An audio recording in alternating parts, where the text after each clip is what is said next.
Hi, welcome to Study IQ. Study IQ में आपका बहुत बहुत स्वागत है।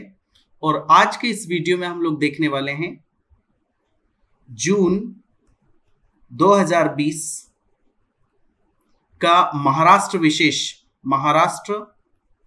विशेष करंट अफेयर। ये हमें देखना है, जो कि काफी इंपॉर्टेंट होने वाला है एमपीएससी के लिए, मींस राज्य सेवा के लिए। इसके अलावा जो भी महाराष्ट्र स्पेसिफिक एग्जाम्स हैं उन सब के लिए ये काफी इंपॉर्टेंट होने वाला है। तो मैं हमेशा ही एमसीक्यू के माध्यम से आपके सामने फैक्ट रखने की कोशिश करता हूं ताकि आपको इजी पड़े।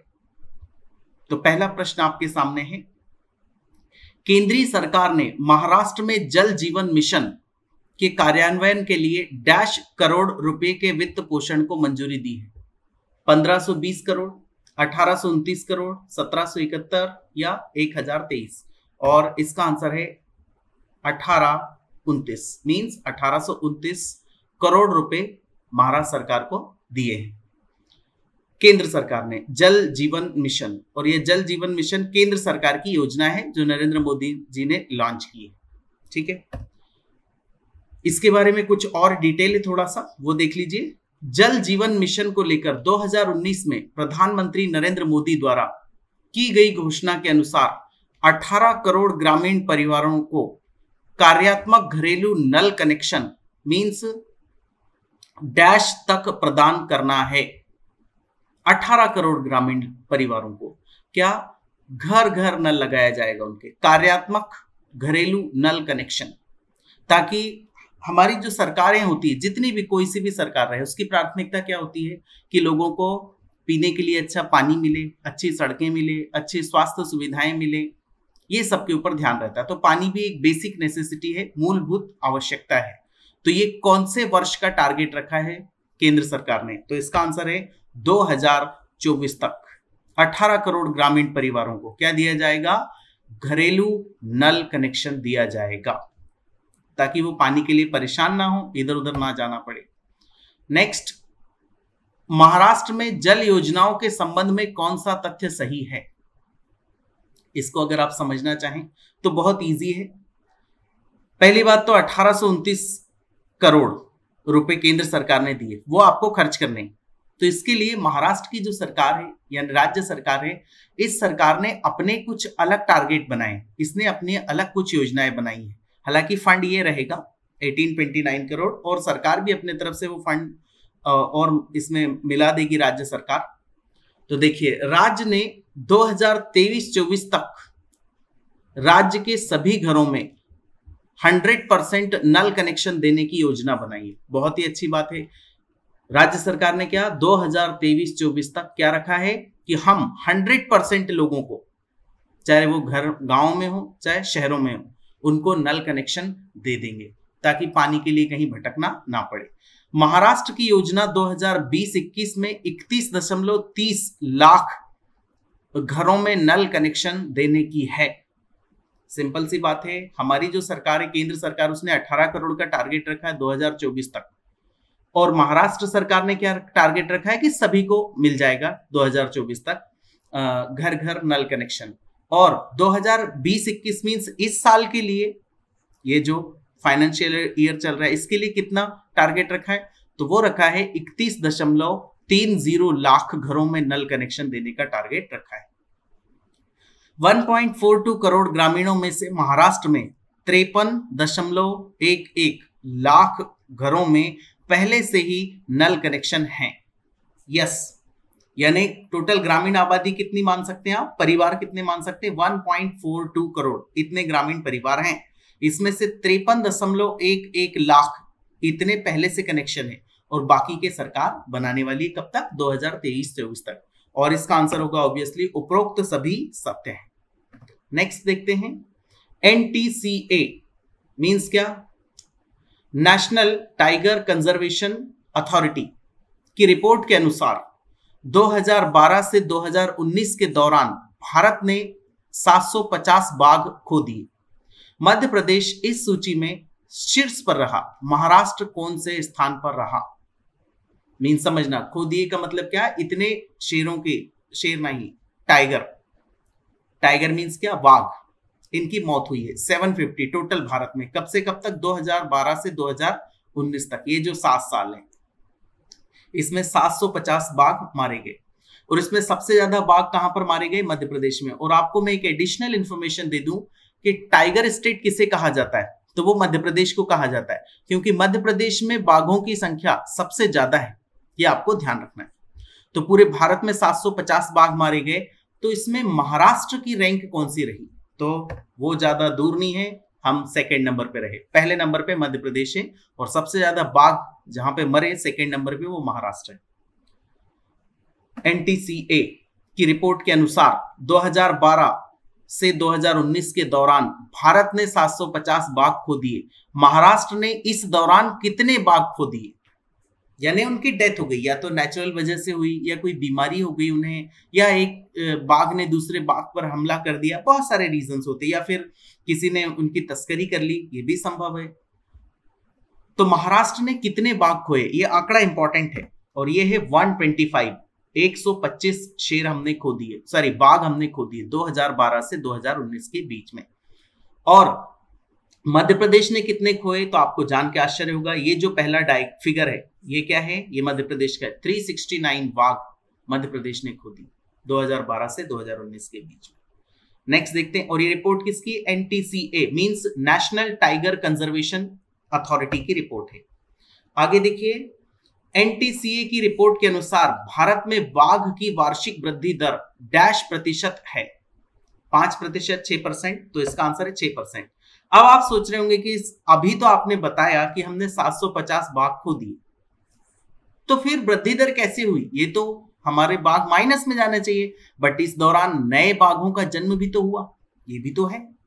तो उसको अगर टोटल कंपनसेट किया जाए और एडजस्ट किया जाए पुराने नए सबको डेटा को, तो कितने परसेंट की वृद्धि हुई है, 6% की वृद्धि हुई है। ये ध्यान रखना, बाघों की संख्या भारत में 6%, इंपॉर्टेंट है ये। भारत के पर्यावरण, वन एवं जलवायु परिवर्तन मंत्री कौन है, इंपॉर्टेंट है ये भी।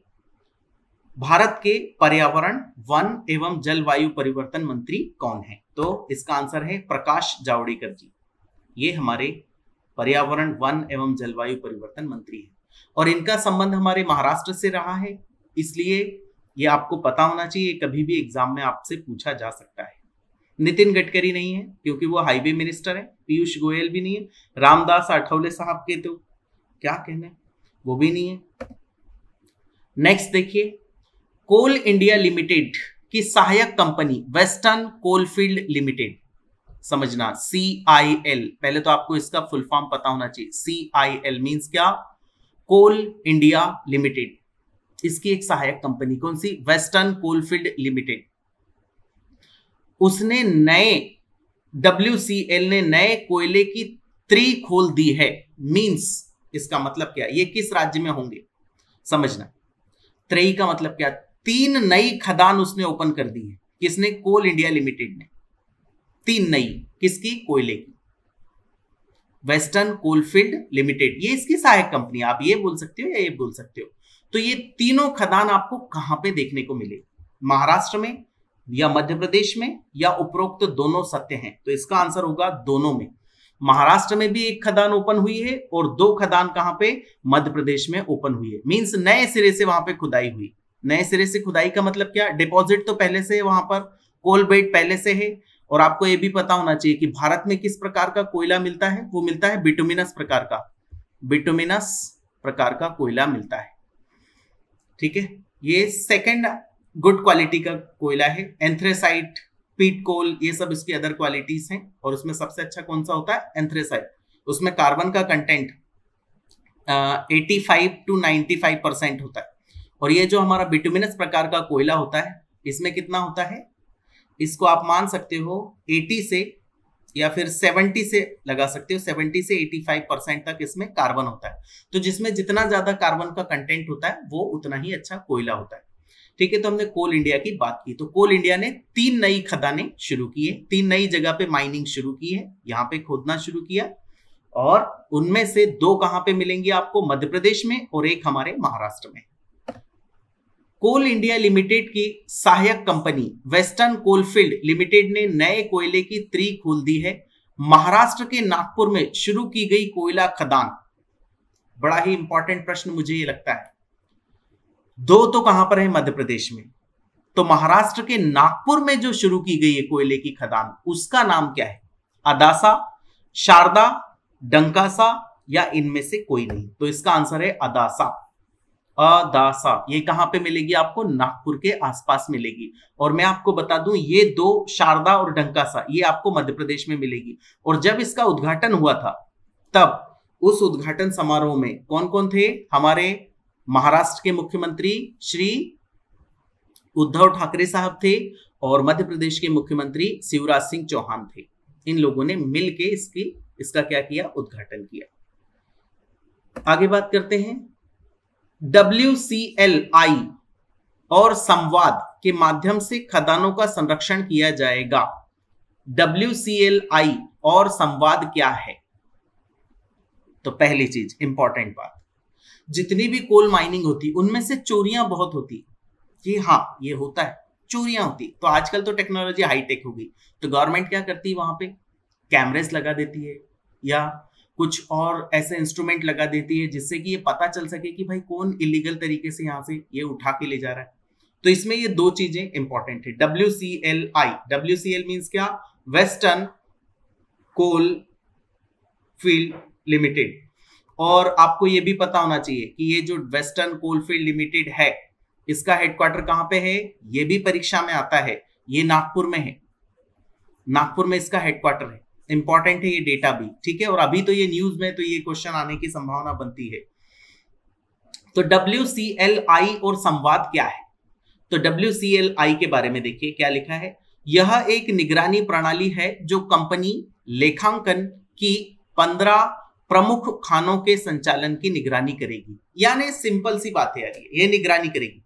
कैमरेस लगाएंगे या फिर GPS लगाएंगे कि कौन उसमें क्या कर रहा है, ये निगरानी करेगा। WCLI, आई जैसा देखते हैं ना, आई जो लिखा हुआ है, WCL की आई मींस वेस्टर्न कोलफील्ड की आई मींस आंखें, मराठी वाला आई नहीं। दूसरा, संवाद, यह कर्मचारियों और हितधारकों के लिए एक मोबाइल और डेस्कटॉप ऐप है जो एक आभासी मंच प्रदान करेगा। यानी एक ये वर्चुअल मंच है। जैसे किसी को कोई प्रॉब्लम है, कोई कंप्लेंट है, तो आप किसके पास जाएंगे? डेफिनेटली आपको वहां जाने में पैसा लगेगा, रिसोर्सेस लगेंगे, और फिर वहां पे अगर वही करप्ट व्यक्ति आपको मिल गया तो फिर आप क्या करेंगे?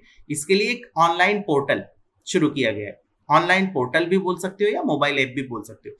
मोबाइल ऐप भी है और डेस्कटॉप ऐप भी है, जहां पर आप क्या कर सकते हैं? अपने सुझाव दे सकते हैं, प्रतिक्रिया दे सकते हैं, अनुभव साझा कर सकते हैं।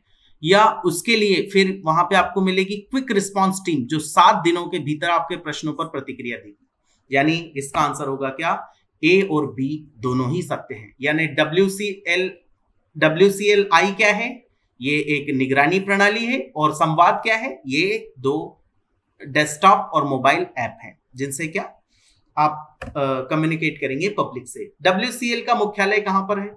ज्यादातर लोग इसको सिंगरौली भी लगा देते हैं। सिंगरौली नहीं लगाना, ये मध्य प्रदेश में सिंगरौली। हालांकि सिंगरौली में भी इसका प्लांट है WCL का, बट इसका आंसर है क्या? नागपुर। भिलाई में भी नहीं है, धनबाद में भी नहीं है, ठीक है। इसका आंसर है नागपुर। फिर बात करते हैं हम लोग। कोल इंडिया ने महाराष्ट्र सरकार को कोविड-19 से लड़ने के लिए $1 करोड़ की मदद की है।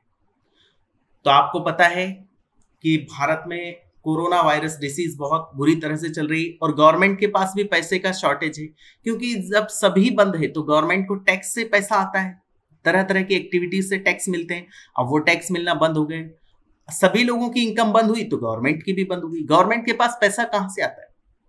वही सभी लोगों से ही तो जाता है ना, टैक्स के फॉर्म में। तो उससे फिर क्या हुआ, और ऊपर से इसका खर्चा बढ़ गया कोविड-19 का, तो सरकार की तो हालत खराब हो गई। इसलिए बहुत लोगों ने मदद की। उसमें महाराष्ट्र सरकार को कोल इंडिया ने कितने पैसे दिए हैं? वो दिए हैं 20 करोड़ रुपए की मदद की है उन्होंने, ठीक है। आई होप आपने भी दिए होंगे। आगे बात करते हैं।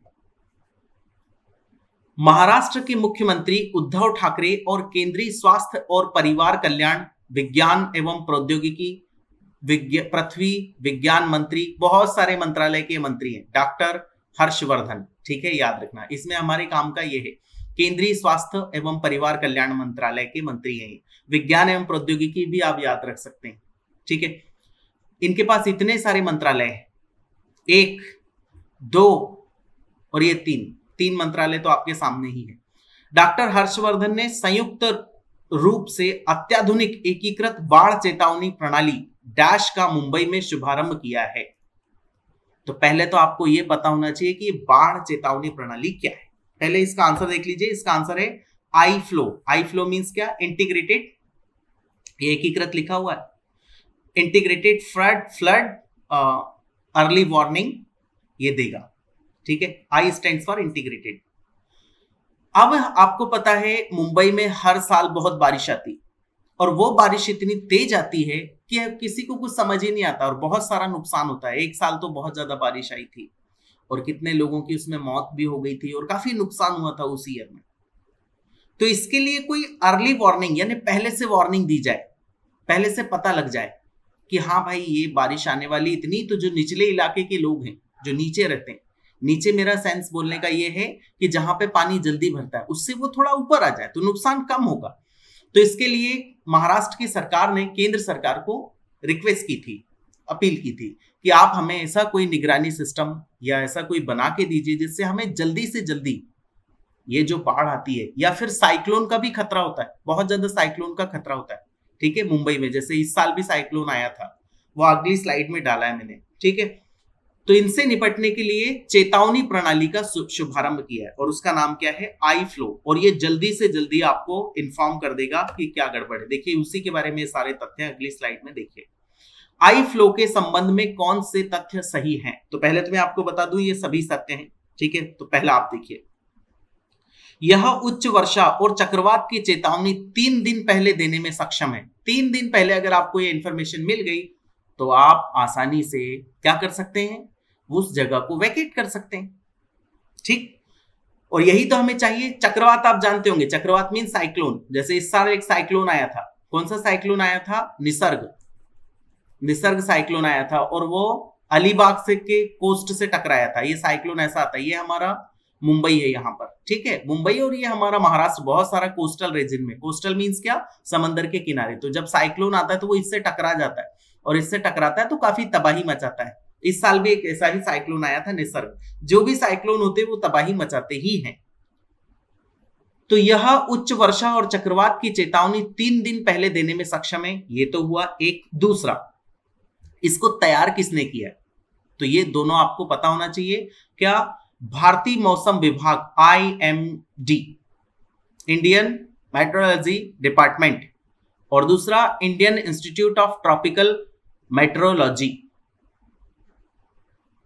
Indian institute of tropical meteorology. और ये दोनों ने विकसित किया मिलके। किसको?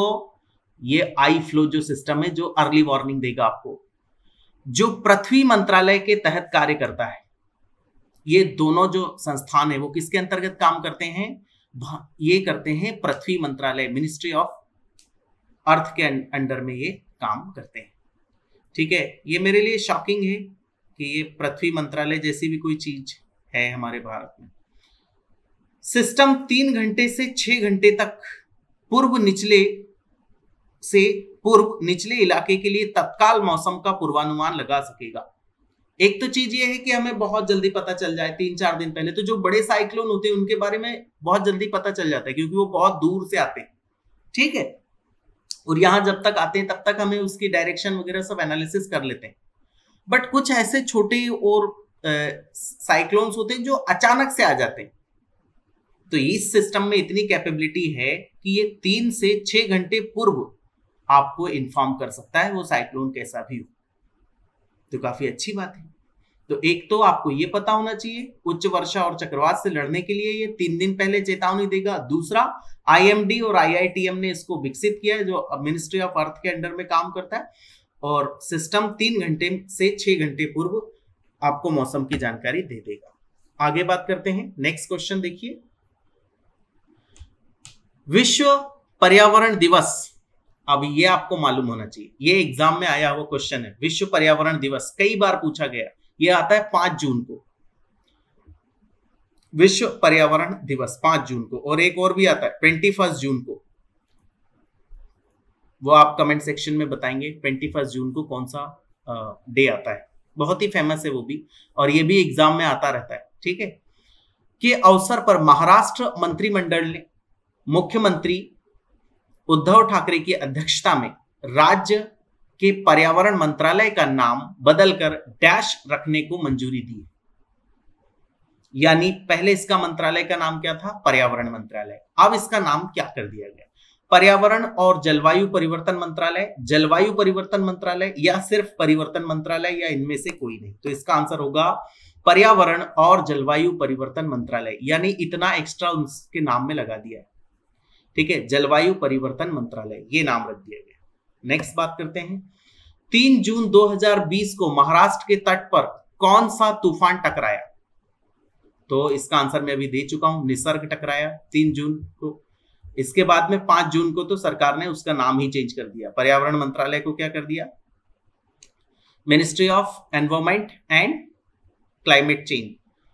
3 जून 2020 को महाराष्ट्र के तट पर कौन सा तूफान टकराया? तो उस तूफान का नाम है निसर्ग। नाम तो बड़े प्यारे प्यारे होते हैं इन सबके। तितली भी एक तूफान का नाम है, ओखी भी एक तूफान का नाम था। ओखी भी आया था, मुंबई में टकराया था। तितली भी हमारे इधर नहीं आया, वो बंगाल की खाड़ी में आया था। तो ये हमारे महाराष्ट्र के तट से टकराया। कहां पर? अलीबाग में टकराया था। और बात करते हैं, महाराष्ट्र सरकार ने डैश को मुख्य सचिव नियुक्त किया है। मुख्य सचिव मींस चीफ सेक्रेटरी, CS भी बोला जाता है। देखिए, एक CM होता है, CM कौन होते हैं? चीफ मिनिस्टर, और उनका चीफ सेक्रेटरी होता है CS। तो वो किसे नियुक्त किया गया?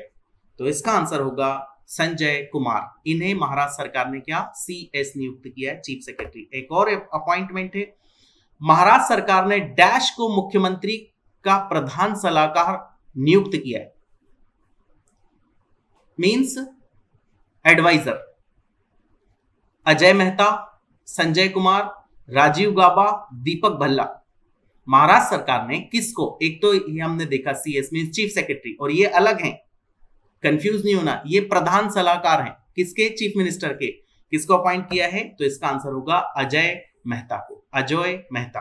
ठीक है, अजय जानबूझ के लिखा है, I think he is Bengali. Okay, next देखते हैं। महाराष्ट्र सरकार ने नए निवेश को आकर्षित करने के लिए डैश की घोषणा की है, जो उद्योग परियोजना निष्पादन को प्रोत्साहित करेगा और एकल खिड़की स्वीकृति प्रणाली प्रदान करेगा। तो देखिए, इसके बारे में बात करते हैं। सबसे पहले तो इसका नाम देख लीजिए। इसका नाम है क्या? महापरवाना। अब ये परवाना उर्दू वाला मत समझना, परवाना से मतलब है परवानगी, परवानगी। और यहां पे मैंने ऐसे ही कंफ्यूज करने के लिए महादीवाना भी लिखा है। परवानगी, परवानगी का मतलब क्या होता है? परमिशन या लाइसेंस। जैसे ही आप कोई उद्योग लगाते हैं, उद्योग लगाएंगे तो आपको क्या चाहिए होगी? गवर्नमेंट की परमिशन चाहिए होगी। और गवर्नमेंट की परमिशन लेना अब तो खैर इजी हो गया, अब कहीं भी जाएंगे आप इजी होगा। बट 1991 से पहले, जब हमारे यहाँ प्राइवेटाइजेशन नहीं हुआ था, तब बहुत ज्यादा भ्रष्टाचार था, तब बहुत ज्यादा करप्शन था, और जो ऑफिसर्स थे उन ऑफिसर्स को रिश्वत आपको देनी होती थी, तब वो आपकी योजना पास करते थे कि हाँ भाई आप एक काम करिए, अपनी इंडस्ट्री लगा लीजिए। अब तो ऐसा नहीं होता, अब तो गवर्नमेंट बुलाती है आपको। यस, क्यों बुलाती है? उसका रीजन बहुत सिंपल है। वो सिंपल रीजन ये है कि उससे जो स्थानीय लोग होंगे उनको रोजगार मिलेगा। सिंपल सी बात है। अगर मान लीजिए महाराष्ट्र में या मुंबई में कोई इंडस्ट्री लगती है, तो उससे सबसे पहला फायदा किसको होगा? हालांकि उस इंडस्ट्रियलिस्ट को भी फायदा होता है, इसमें कोई शक नहीं है, बट स्थानीय लोगों को रोजगार तो मिलेगा ना। और स्थानीय लोगों को रोजगार मिला, इतना ही बहुत है हमारे लिए कि हमें रोजगार मिल गया। ऐसा सारे स्टेट चाहते हैं। तो महाराष्ट्र सरकार उसके लिए निवेश को आकर्षित कर रही है। अब ये निवेश को आकर्षित क्यों कर रही? इसका सिंपल रीजन है, अभी लॉकडाउन हुआ, सारी इकोनॉमिकल एक्टिविटी बंद हो गई, और जब इतनी सारी इकोनॉमिकल एक्टिविटी बंद हो जाएंगी, टैक्स नहीं मिलेगा। इवन आपने देखा होगा वाइन शॉप सरकार ने खोली, क्योंकि वाइन से सरकार को काफी रेवेन्यू मिलता है, काफी राजस्व का फायदा होता है, इसलिए सरकार ने वो खोली। उसमें बहुत हैवी टैक्स लगाती सरकार, इसलिए वो दुकानें बंद करती नहीं जल्दी। और दुकानें बंद कर भी दे तो उससे क्या होता है? लोग इलीगल उसको कंज्यूम करने लगेंगे। जैसे गुजरात में होता है, बिहार में होता है। हालांकि मैं एकदम नहीं बोल रहा कि बिल्कुल सभी लोग इलीगल कंज्यूम करने लगते हैं, बट हाँ उसका इम्पैक्ट तो पड़ता है, ये सच है। बट हाँ उससे सरकार को काफी इनकम होती है, इसलिए बहुत ज्यादा स्टेट गवर्नमेंट जो होती है वो वाइन के ऊपर प्रतिबंध नहीं लगाती। अभी देखिए, तो निवेश बढ़ाना है, इसको आकर्षित करने के लिए घोषणा की है कि उद्योग परियोजना निष्पादन को प्रोत्साहित करेगा तथा एकल खिड़की स्वीकृति प्रणाली प्रदान करेगा। अब ये एकल खिड़की स्वीकृति प्रणाली क्या है?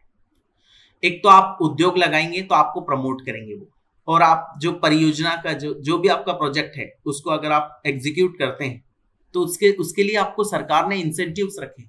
यस, क्यों रखे सरकार, ऐसा क्यों करे? अरे भाई स्थानीय लोगों को उससे रोजगार मिलेगा। ठीक है, इंडस्ट्रियलिस्ट को फायदा होगा, ये सच है, बट वो अपना पैसा अगर यहाँ पे लेके आएगा तो डेफिनेटली उसके लिए उसको मजदूर चाहिए रहेंगे, उसके लिए उसको ह्यूमन रिसोर्स चाहिए रहेगा, बहुत सारी चीजें चाहिए रहेंगे। स्थानीय किसानों से कुछ उत्पाद भी वो परचेज करेगा, तो डेफिनेटली स्थानीय लोगों को फायदा होगा उसका, इसलिए हम इसको अट्रैक्ट करने की कोशिश करते हैं। तो देखिए, इसमें अब सरकार ने ये किया कि आपको ना बहुत ज्यादा परमिशन लेने के और पचड़े में पड़ना नहीं, हम आपको सिंगल विंडो में परमिशन देंगे। सिंगल विंडो क्या? अगर आप एक विंडो है, उसका अगली स्लाइड उसी के ऊपर है, महापरवाना के ऊपर ही है, अगर उसके तहत आप एनरोलमेंट करते हैं, हमारे यहाँ इंडस्ट्री आप ओपन करने की कोशिश करते हैं, तो आपको कुछ नहीं करना है, 48 आवर्स में आप ऑनलाइन अप्लाई करिए और हम 48 आवर्स में आपको उसकी परमिशन दे देंगे। ये कहा है महाराष्ट्र सरकार ने, जो कि बहुत अच्छी बात है। नेक्स्ट देखिए, महापरवाना के अनुसार, अब देखो यहाँ पे सारा डिटेल मैंने मेंशन कर दिया, इसको ध्यान रखना। 50 करोड़ रुपए या इससे अधिक के निवेश वाली कंपनियों को मंजूरी से छूट मिलेगी तथा कई विभागों से महापरवाना के माध्यम से स्वतः अनुमति मिल जाएगी। आप देखो, समझना, अगर आप एक इंडस्ट्री लगाते हैं तो इंडस्ट्री लगाने के लिए क्या करना पड़ेगा आपको? बहुत सारे गवर्नमेंट के डिपार्टमेंट होते हैं, उनसे आपको परमिशन लेनी होती है। जैसे पर्यावरण का डिपार्टमेंट देखेगा कि भाई यहाँ पे पर्यावरण को तो कोई डैमेज नहीं हो रहा है। दूसरा मान लीजिए मेडिकल हेल्थ से रिलेटेड है तो वो डिपार्टमेंट देखेगा। ऐसे बहुत सारे डिपार्टमेंट देखेंगे और वो इतने दिन तक देखते हैं कि बस आप देखते रहते हैं। ऐसा होता था पहले, अब तो खैर बहुत कम हो गया, क्योंकि आप कोई भी इंडस्ट्रियलिस्ट को तंग करने की सोचता नहीं है।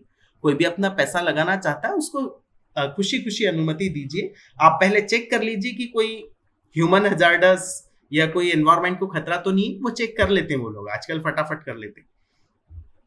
तो इतने 50 करोड़ रुपए से अगर आप उससे ज्यादा का इन्वेस्टमेंट लेके आते हैं तो आपको महापरवाना के तहत बहुत सारे डिपार्टमेंट के पास नहीं जाना है, सिंपल आपको एक रजिस्ट्रेशन करना है और एक रजिस्ट्रेशन में ही आपको परमिशन मिल जाएगी, वो भी 48 आवर्स में। ठीक, ये यहां पे लिखा हुआ है।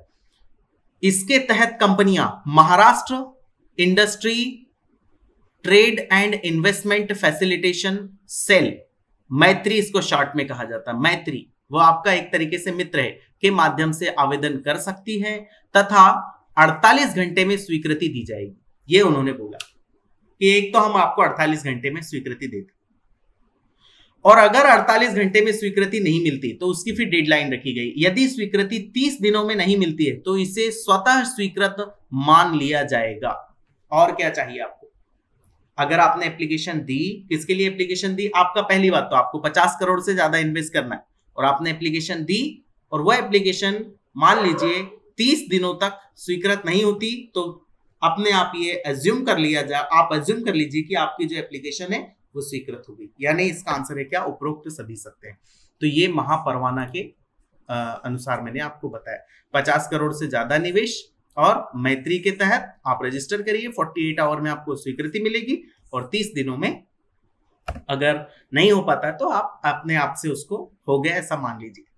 महाराष्ट्र वन विभाग ने 29.53 वर्ग किलोमीटर डैश वन क्षेत्र को आरक्षित घोषित किया है। ये न्यूज मुझे काफी इंपॉर्टेंट लगती है। ठीक है, माउली, तिल्लारी, वेल्लोरी, खुलवाड़ी, और इसका आंसर है क्या? तिल्लारी। तिल्लारी एक जगह है, आगे आने वाला उसका डिटेल भी। और उसके 29.53 वर्ग किलोमीटर को सरकार ने क्या मान लिया है? आरक्षित वन क्षेत्र घोषित कर दिया गया। और ये वेस्टर्न घाट में, ये है वेस्टर्न घाट, ठीक है। और इधर का कौन सा? ईस्टर्न घाट, सभी को पता है। यहाँ पे आपको मिलेगा नॉर्दर्न सह्याद्री, इसका एक और नाम है, और ये साउदर्न सह्याद्री। इसमें ही एक तो गोवा की बॉर्डर है, एक महाराष्ट्र की बॉर्डर और एक कर्नाटक की बॉर्डर। इन तीनों की बॉर्डर पे वो जगह है, उस जगह का नाम है तिल्लारी, और उसका डिटेल हम लोग देखेंगे। उसको सरकार ने क्या घोषित कर दिया किया है, आरक्षित वन क्षेत्र घोषित कर दिया। आरक्षित वन क्षेत्र का मतलब क्या, अब वो सरकार के अंडर में है, और उसमें उसका रीजन ये था, सबसे बड़ा रीजन उसको वन आरक्षित घोषित करने का, कि कई बार वहां पे टाइगर देखा गया, और वो टाइगर को अगर उस जगह को आप आरक्षित घोषित नहीं करेंगे तो हो सकता है किसी दिन वो टाइगर को भी तकलीफ है, क्योंकि उसका रहने का इलाका कम पड़ रहा है, और इंसानों को भी तकलीफ है। इंसानों को अगर उसमें जाने दिया गया और दुर्भाग्य से टाइगर मिल गया तो फिर दुर्भाग्यपूर्ण है। ठीक, आगे बात करते हैं। महाराष्ट्र वन विभाग ने 29.53 वर्ग किलोमीटर तिल्लारी वन क्षेत्र को आरक्षित घोषित किया है। तिल्लारी यह डोडामर्ग और सावंतवाड़ी नाम के क्षेत्र डैश जिले में स्थित है। बहुत इंपॉर्टेंट डेटा ये, ठीक है। तिल्लारी उस जगह का नाम है, ठीक है, जो आरक्षित क्षेत्र है उसका नाम क्या दिया है, तिल्लारी। बट वो किन क्षेत्रों में आते हैं, तो उन क्षेत्रों के नाम भी दिए, डोडामर्ग और सावंतवाड़ी नाम के क्षेत्र हैं, उसमें ये तिल्लारी आपको मिलेगा। और ये कौन से जिले में है, काफी इंपॉर्टेंट है, तो ये हमें देखने को मिलेगा सिंधुदुर्ग में। सिंधुदुर्ग भूलना नहीं आपको, इंपॉर्टेंट है, ठीक है। उसके बाद बात करते हैं आगे। तिल्लारी संरक्षण क्षेत्र के बारे में कौन सा तथ्य सही है। यह सिंधुदुर्ग जिले में पहला संरक्षण रिजर्व है जो राज्य के लिए 62वां है, यानी सिंधुदुर्ग जिले में ये क्या है, पहला संरक्षण केंद्र है। इससे पहले कोई सा नहीं था सिंधुदुर्ग में, और राज्य में कौन सा हो गया, 62nd। पश्चिमी घाट में इस तरह का यह 13th रिजर्व है। ये तो इतना इंपॉर्टेंट नहीं है, मुझे जो लगता है ये भी इंपॉर्टेंट नहीं, ये इंपॉर्टेंट है। राज्य के लिए कौन सा है, 62nd, यानी इससे पहले कितने थे, 61 थे, अभी 62nd हो गए। संरक्षण रिजर्व के रूप में घोषित तिल्लारी राज्य में 7वां गलियारा होगा। ऐसा गलियारा टाइप होता है कि यहां से यहां तक वो जो जानवर है वो घूम सकते हैं, इसको बोलते गलियारा। तो इसका आंसर होगा उपरोक्त सभी सत्य है। और भी इसमें डेटा है, वो भी मैंने डाल दिया क्योंकि मुझे लगता है ये इंपॉर्टेंट है। साइंस एंड टेक में ये पूछा जा सकता है, या वो जो पर्यावरण वाला पार्ट है उसमें पूछा जा सकता है, फॉरेस्ट सर्विसेज में भी पूछा जा सकता है। तिल्लारी संरक्षित वन क्षेत्र के संबंध में कौन सा तथ्य सही है। यह महाराष्ट्र, गोवा और कर्नाटक की सीमा के पास स्थित है, जो गोवा में महादेई अभ्यारण्य को जोड़ता है। काफी इंपॉर्टेंट है ये, आपको ये याद करना ही होगा, ये इंपॉर्टेंट है। ये वन से संबंधित जितना करंट अफेयर होता है वो काफी इंपॉर्टेंट हो जाता है। यह महाराष्ट्र, गोवा और कर्नाटक राज्य की सीमा के पास स्थित है, जो गोवा में महादेई अभ्यारण्य को जोड़ता है। ठीक। तिल्लारी रिजर्व में अर्ध सदाबहार वन, उष्णकटिबंधीय नम पर्णपाती वन तथा कई अद्वितीय पेड़, तितलियां और फूल हैं। इसीलिए तो उसको रिजर्व घोषित किया है, कंजर्व घोषित किया है। यानी इसका आंसर होगा उपरोक्त दोनों ही सही है।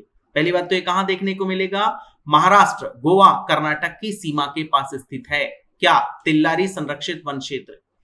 और जो गोवा में किससे जोड़ता है, इसको महादेई अभ्यारण्य से जोड़ता है, गोवा के। इंपॉर्टेंट है ये, काफी इंपॉर्टेंट है, मुझे लगता है ये एग्जाम में आ सकता है। और ये थोड़ा सा इसके बारे में बताएं, ये तो कुछ खास है नहीं। नेक्स्ट देखते हैं। महाराष्ट्र में 16,000 करोड़ रुपए से अधिक की डैश के लिए घरेलू और विदेशी कंपनियों के साथ 12 समझौते किए। FDI means foreign direct investment, FII means foreign institutional investment, EPF means employ provident fund, या फिर नन ऑफ दीज।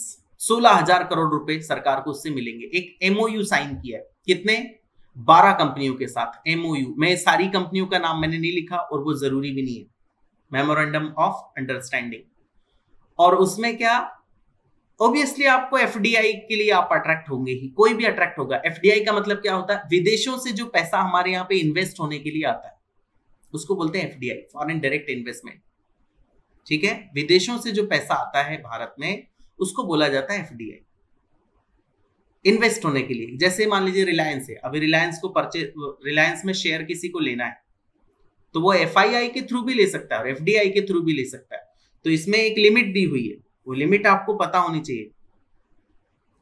10 लाख तक का अगर इन्वेस्टमेंट है तो उसको क्या माना जाएगा, एफडीआई नहीं माना जाएगा। 10 लाख से ज्यादा का अगर आपका इन्वेस्टमेंट है तो उसको एफडीआई माना जाता है, नहीं तो ये एफआईआई में आ जाएगा, फॉरेन इंस्टीट्यूशनल इन्वेस्टमेंट। तो इसका आंसर होगा क्या? FDI. FSSAI means FSSAI, I hope आपको इसका फुल फॉर्म पता होगा, food safety and security authority of India, ऐसा कुछ इसका फुल फॉर्म है, ने राज्य खाद्य सुरक्षा सूचकांक 2019-20 के लिए जारी किया है। इसमें प्रथम स्थान गुजरात रहा। इस सूचकांक में महाराष्ट्र डैश स्थान पर रहा, यानी पहले स्थान पर कौन रहा? गुजरात। यानी सबसे ज्यादा फूड की सेफ्टी सिक्योरिटी कहां पर देखने को मिली? गुजरात में देखने को मिली। वहां पे लोगों ने सामान यानी जो खाना है वो अच्छी तरह से सहेज के रखा, उसको नुकसान नहीं होने दिया, डैमेज नहीं होने दिया। और इस सूचकांक में महाराष्ट्र का स्थान कौन सा रहा? तो वो ज्यादा पीछे नहीं, हमारा महाराष्ट्र कौन से नंबर पे है? तीसरे नंबर पे। एफएसएसआई ने स्टेट की जो लिस्ट जारी की उसमें महाराष्ट्र तीसरे नंबर पे है। 7 जून 2020 को विश्व खाद्य सुरक्षा दिवस मनाया गया। इसकी थीम क्या थी? अब ये खाद्य सुरक्षा दिवस भी इंपॉर्टेंट है, हाँ याद रखना। 5 जून हम लोग देख चुके हैं, 7 जून अब हम देख रहे हैं, 21 जून मैंने आपको सर्च करने के लिए बोला है। इसकी थीम क्या थी? तो आजकल ये डे नहीं पूछते, आजकल उसकी थीम पूछने लगे एग्जाम में। तो इसका आंसर क्या? सिक्योर फूड सिक्योर फ्यूचर, ये नहीं है।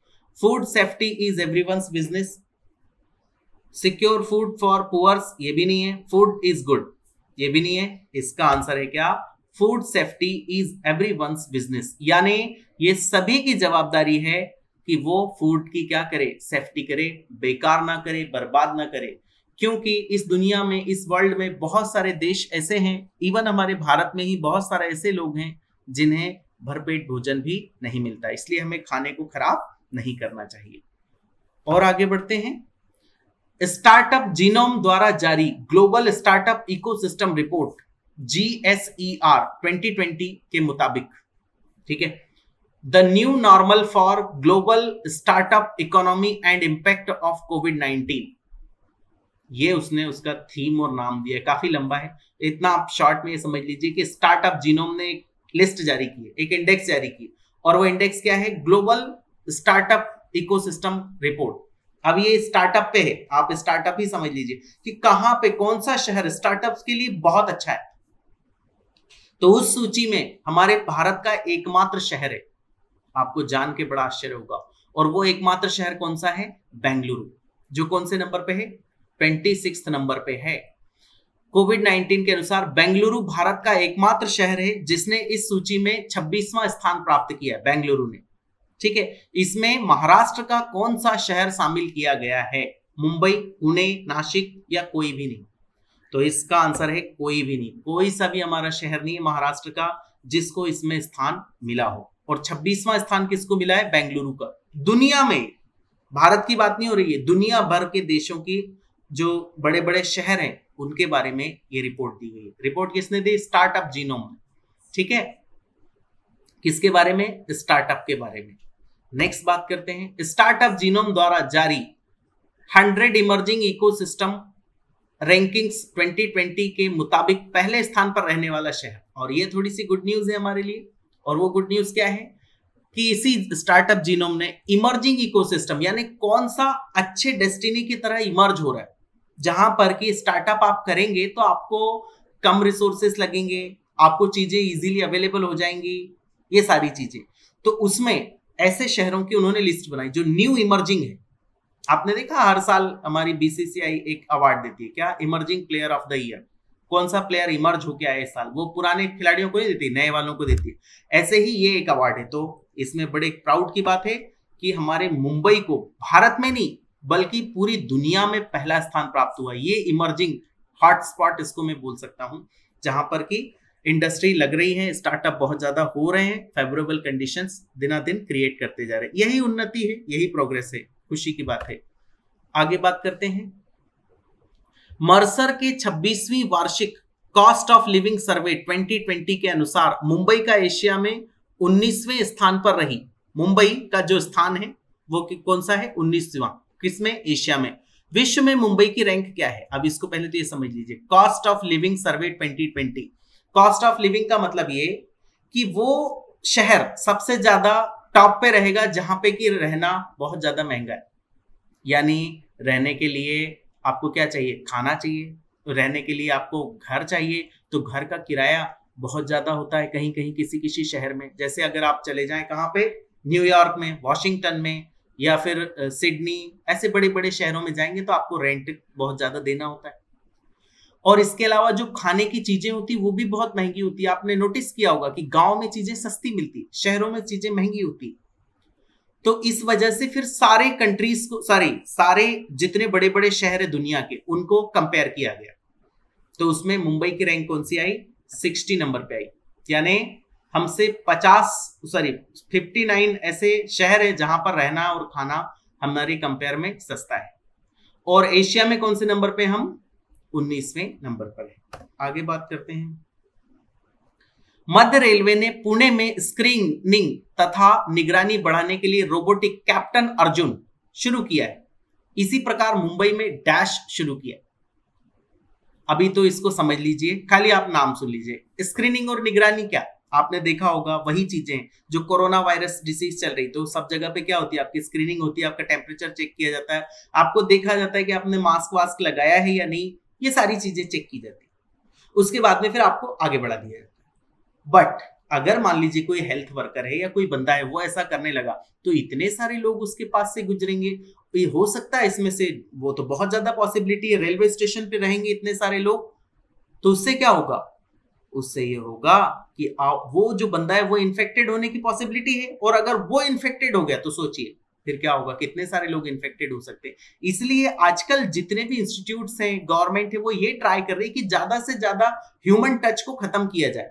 यस, ह्यूमन टच को खत्म करने का मतलब क्या, कि आपको टेम्परेचर भी चेक करना है तो पहले तो हम ऐसा थर्मामीटर लगाते थे, ऐसा मैनुअल, अब वो भी नहीं लगाते, दूर से वो ऐसा लगा देते हैं। ऐसा इतना बड़ा स्कैनर टाइप होता है, बारकोड रीडर टाइप होता है, वो ऐसा हमारे सिर के ऊपर लगा देते हैं और वहीं से उनको टेम्परेचर चेक हो जाता है। IR होता है वो, इंफ्रारेड थर्मामीटर, वो दूर से चेक कर लेता है और ऐसे ही वो आपको देख भी लेंगे। तो डेफिनेटली कैप्टन अर्जुन ये कहां पे लगाया गया है, पुणे रेलवे स्टेशन पे लगाया गया है। तो मुंबई में ऐसा कौन सा लगाया गया, तो मुंबई में जो लगाया गया उसका नाम है फेब्री-आई, भूलना नहीं। पुणे में जो लगा है उसका नाम है कैप्टन अर्जुन। अब बात करते हैं नेक्स्ट, फेब्री-आई थर्मल कैमरास जो कि वहांट टेक्नोलॉजीज द्वारा विकसित किया गया है, किस स्टेशन पर लगाया जाएगा या लगा दिया गया है। Febri Eye thermal camera, Febri Eye thermal camera means क्या, वही जो मैं आपको पहले पिछली स्लाइड में एक्सप्लेन कर चुका हूं। कौन से स्टेशन पे लगाए जाएंगे, किसने विकसित किया, ये भी आपको पता होना चाहिए। वहंट टेक्नोलॉजी इसने विकसित किया। छत्रपति शिवाजी महाराज टर्मिनस पे एक लगाया गया, दूसरा लोकमान्य तिलक टर्मिनस पे लगाया गया, और इसका आंसर है उपरोक्त दोनों स्टेशन पे ये लगाया गया है। फेब्री-आई थर्मल कैमरा ये लगाया, जो टेम्परेचर भी चेक कर लेगा, आपने मास्क लगाया वो चेक कर लेगा, या नहीं लगाया तो चेक कर लेगा, नहीं तो आपको फिर गेट पास नहीं मिलेगी, आपको आगे जाने को नहीं मिलेगा। स्वचालित टिकट जांच और प्रबंधन डैश स्टेशन पर लगाया गया। आप देखिए कैमरा वगैरह आपने लगा दिया, बट फिर भी आपको टिकट चेक करनी है।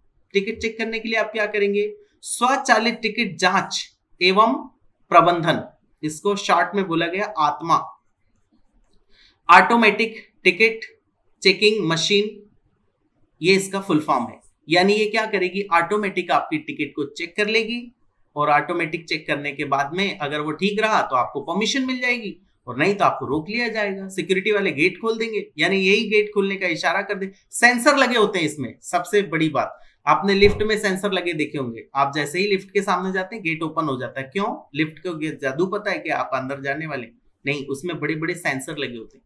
वो सेंसर ये देख लेते हैं कि अच्छा ये कोई बंदा इधर सामने है, आपकी हीट को वो सेंस कर लेते हैं, ठीक है। और भी बहुत सारी चीजें जिनको वो सेंस करते हैं। तो इसका आंसर होगा क्या, नागपुर में ये लगाया गया, याद रखना, कहां पे, नागपुर में, भूलना नहीं। नेक्स्ट देखिए, 4 जून 2020 को वयोवृद्ध फिल्म निर्माता पटकथा लेखक डैश का 90 वर्ष की आयु में निधन हो गया। अब ये जिन लोगों का भी निधन हो जाता है वो थोड़े थोड़े कभी कभी एग्जाम में आ जाते हैं, तो कोई खास इंपॉर्टेंट नहीं है। ये वासु चटर्जी इनका नाम है, इनका निधन हो गया। बंगाली और हिंदी फिल्मों में इन्होंने काम किया, बंगाली और हिंदी फिल्मों में काम किया है। 90 वर्ष की आयु के थे, तो ऑब्वियसली उनकी डेथ हो ही गई, उसमें कुछ नया नहीं है। ठीक है, देख लेना, थोड़ा बहुत देखना चाहो तो, वैसे कोई खास इंपॉर्टेंट नहीं। उसके बाद देखिए 14 जून 2020 को डैश पूर्व लोकसभा सदस्य और जनलक्ष्मी सहकारी बैंक के संस्थापक का निधन हो गया। पूर्व लोकसभा सदस्य और जनलक्ष्मी सहकारी बैंक के संस्थापक थे वो। ये थोड़ा सा हमारे महाराष्ट्र से रिलेटेड है, इसलिए ये एग्जाम में आ सकता है। और ये एक बैंक के भी संस्थापक है, जनलक्ष्मी सहकारी बैंक, तो ये एग्जाम में आ सकता है। इसका आंसर है क्या? माधवराव बलवंत पाटिल। माधवराव बलवंत पाटिल सॉरी। तो इनका निधन हो गया। ये लोकसभा के सदस्य थे और इन्होंने इस बैंक की स्थापना की थी। नेक्स्ट देखते हैं, फिर एक और महापुरुष है जिनकी मृत्यु हो गई। 17 जून 2020 को वयोवृद्ध पत्रकार और स्वतंत्रता सेनानी दीनू रणदीवे का निधन हो गया। उनका जन्म स्थान क्या है? वो पत्रकार थे और स्वतंत्रता सेनानी भी थे, ये इंपॉर्टेंट है। जो भी महाराष्ट्र का ऐसा पत्रकार या आर्टिस्ट, जैसे मैंने बताया था मतकरी साहब, उनकी डेथ हुई है, तो ये सारी चीजें इंपॉर्टेंट हो जाती है, ये पूछ ली जाती है, इसलिए इनके बारे में भी आपको इंफॉर्मेशन होना चाहिए। दीनू रणदीवे का निधन हो गया। उनका जन्म कहां पे हुआ था? तो उनका जन्म हुआ था डहाणू, जो आजकल पालघर डिस्ट्रिक्ट में है। डहाणू में इनका जन्म हुआ था। ठीक, इनके बारे में और थोड़ी सी इंफॉर्मेशन है। संयुक्त महाराष्ट्र पत्रिका के संस्थापक संपादक डैश थे। अब ये संयुक्त महाराष्ट्र चळवळ सभी को पता होगा, संयुक्त महाराष्ट्र आंदोलन जो चलाया गया था, ठीक है, तब हमारा महाराष्ट्र में मराठवाड़ा में कुछ बटा हुआ था, कुछ सेंट्रल प्रोविंस एंड बरार में था महाराष्ट्र। जितने भी मराठी स्पीकिंग लोग थे वो अलग अलग बटे हुए थे, फिर उनको मिला के एक संयुक्त महाराष्ट्र बनाया गया, Mumbai as capital of Maharashtra. ठीक है, तो इसमें इनका काफी योगदान है और इन्होंने स्वतंत्रता संग्राम में भी पार्टिसिपेट किया है। तो इसका आंसर होगा दीनू रणदीवे। ठीक है, जो पिछली स्लाइड में थे। पूर्व भारतीय एयर राइफल शूटर पूर्णिमा झानेन की कैंसर से मृत्यु हो गई। उनका जन्म स्थान पूर्णिमा झानेन, और ये सिर्फ 42 इयर्स की थी बेचारी, और उनको कैंसर हो गया और उनकी डेथ हो गई। और ये नेशनल शूटर है, नेशनल इंटरनेशनल शूटर है, यानी इन्होंने इंडिया को रिप्रेजेंट किया है इंटरनेशनल इवेंट्स में। इनका जन्म स्थान कहां पे है? नांदेड़ में इनका जन्म हुआ था। ठीक है, और 42 इयर्स की एज में उनकी दुर्भाग्यपूर्ण तरीके से मृत्यु हो गई। ये दुर्भाग्यपूर्ण है। नेक्स्ट, 26 जून को वीर चक्र अवार्डी 1971 के युद्ध नायक स्क्वाड्रन लीडर डैश का निधन हो गया। ये भी 1971 के युद्ध में इन्होंने पराक्रम दिखाया। सभी को पता है, बांग्लादेश लिबरेशन वार। उनका नाम आपको पता होना चाहिए, ये तो एग्जाम में भी आना चाहिए, क्योंकि ऐसे लोगों को हमें भूलना नहीं चाहिए। उनका नाम है, ये हीरो है हमारे, परवेज जमसजी। परवेज जमसजी, इनकी डेथ हो गई। ठीक है, वो 1971 के युद्ध के हीरो थे। So this is the end of the video. Thank you, thanks a lot for listening.